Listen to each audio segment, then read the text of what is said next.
Okay. Hi there everybody, I'm Paradox. Thought I'd make a little video which was mainly to help a friend of mine out and show how I isolate different parts of props to use in my procedural object building projects.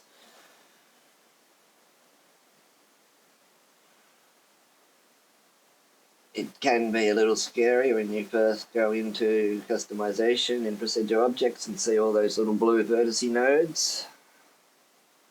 It can be a little overwhelming and a little tricky to find and isolate particular nodes you're after. But with time and practice, it does become much easier. And take into account not all props are created equal. Some, like the one on screen, are really great as they were assembled as different parts or components. Many others, especially older ones, tend to be much more connected. It requires a little bit more work to isolate certain things. Occasionally there is things you just may not be able to remove. But generally, you should be able to isolate, remove, single out any part of any prop. And then you can use it to create some wonderful stuff, as many people on YouTube and Reddit do.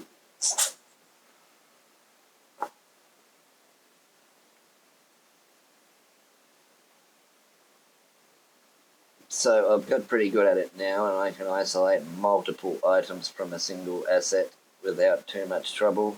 When I first started, it took ages and I could barely get a single item to be isolated cleanly. Warped and destroyed many assets, had to delete and start again. But like I say, with a bit of time and practice, it does become quite easy to spot the particular node you want in amongst the hundreds of others on a prop.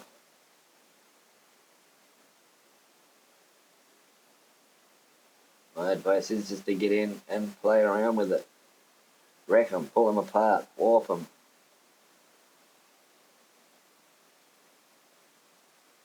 Siege Objects is a truly amazing mod.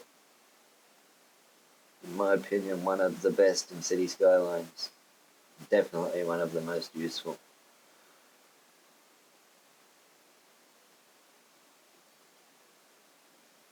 So as you can see, I've got quite a lot of stuff sitting around that I've removed from different assets, so we'll be using shortly.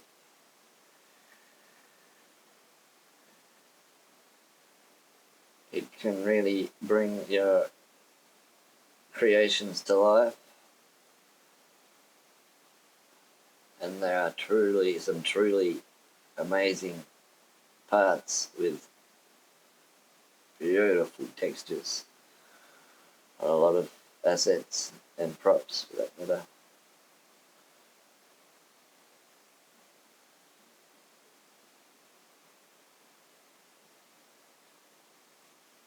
Like here, I like to find the part I want, pull it away from the asset so I can easily fold up the rest of the asset.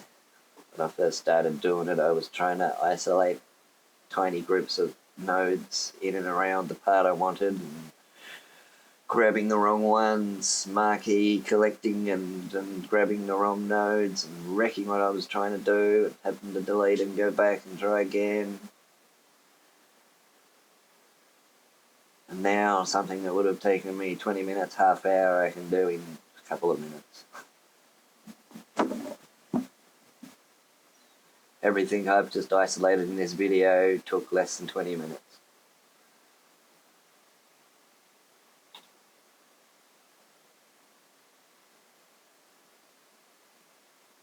But all that being said, I do have some 50,000 procedural objects across my city, so I have played around with this stuff a lot. But as I said, time and practice is not as hard as it may appear to some.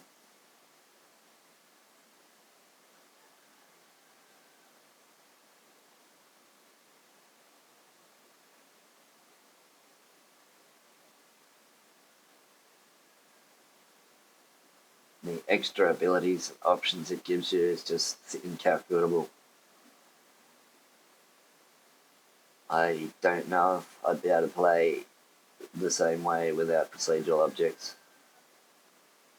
Simon, you are a genius, my friend.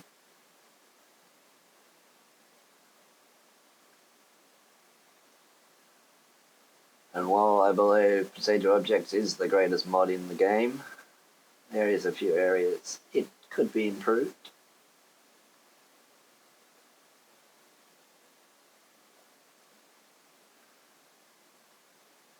I really enjoy the movement module part of procedural objects as well.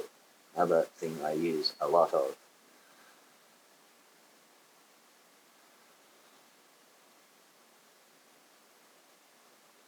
I regularly disassemble prop cranes into, or multiple prop cranes into several component parts and reassemble them and apply movement modules to get the cranes to actually look like they are working.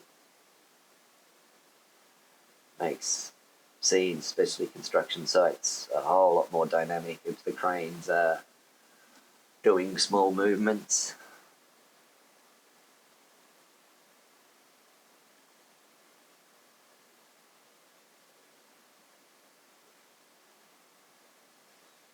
So I've found it a lot quicker to copy the asset multiple times during the process as you slowly eliminate nodes and isolate ever smaller sections,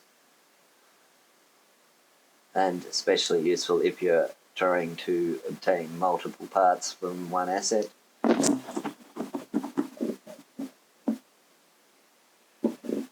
But the trick is really just getting used to navigating around all of them nodes and learning how and which group to fold up at which time.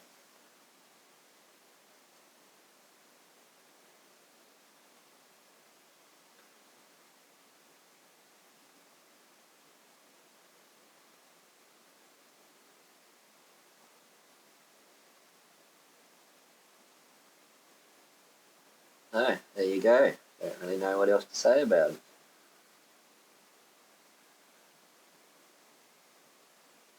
Just that you can obtain some really great little parts to incorporate into anything you build with procedural objects, and you can even improve other functioning assets by layering over some of these little parts that you can obtain.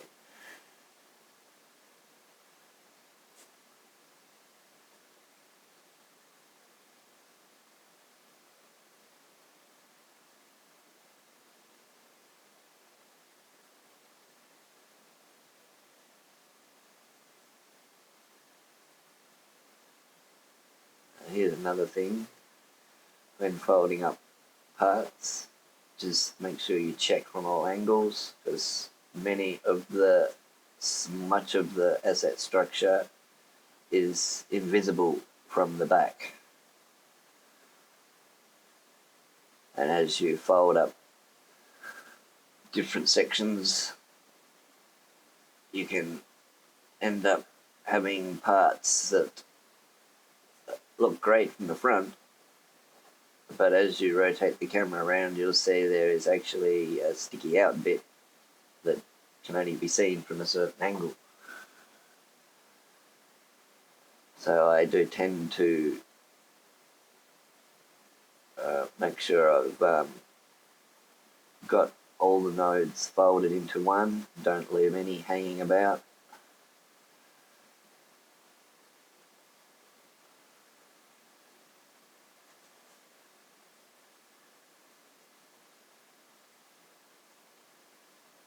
Even though, depending on what you're building, they could be hidden inside your structure, you can sink them into the ground and hide them.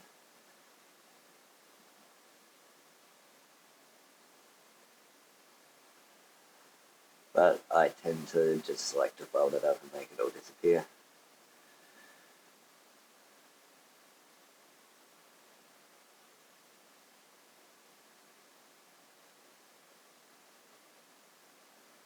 I believe that getting rid of all them nodes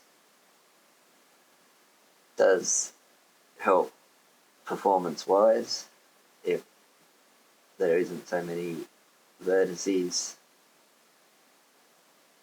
on your creation, or less vertices is a good thing. Not a real big deal if you've only got a handful of procedural objects, but when you get up to around 50k, every bit of performance enhancing you can get is a good thing.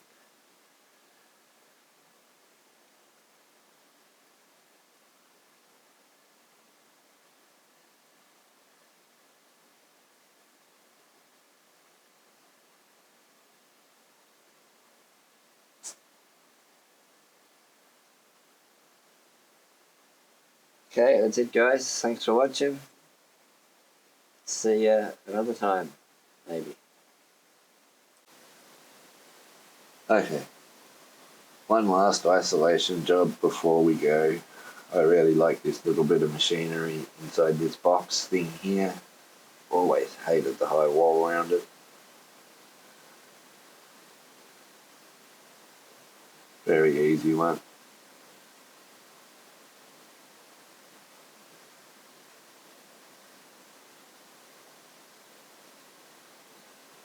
A cool little bit of machinery that would look great somewhere in your industrial zone. Not sure where or how, but I do like it. I think I might put it in my construction zone somewhere. Should look good there. Okay, that's it. Thanks for watching. See you later.